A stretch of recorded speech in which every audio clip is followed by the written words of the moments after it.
you're in this wonderful country and you're restricting yourself so much. So it went on for a little bit longer, and at some point I stumbled upon an article which was titled "How Donuts Gave Me Abs" and 90 kg snatch. And this snatch is a very heavy Olympic lift for those of you listening who are not into Olympic lifting.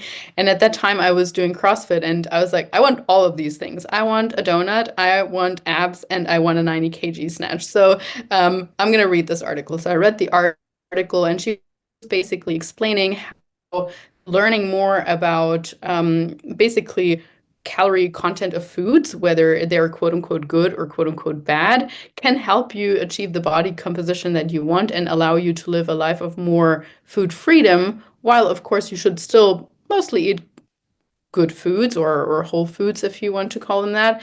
But you can also have a piece of brownie, a slice of pizza, and whatever from time to time without that food guilt, without binging on it and then afterwards thinking, oh, I feel so gross and what did I just do type of thing.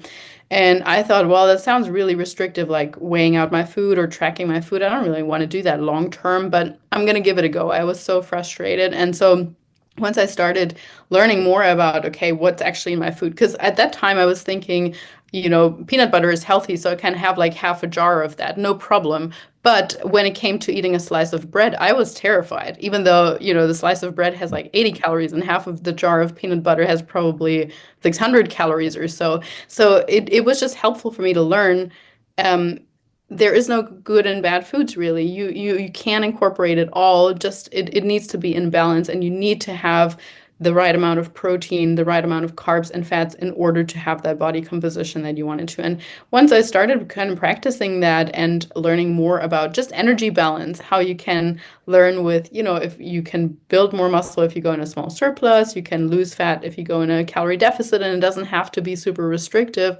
If you do that in a strategic and logical manner, then you can continue to feel that food freedom. And my body started changing really quickly as well. I slept better. I had more energy.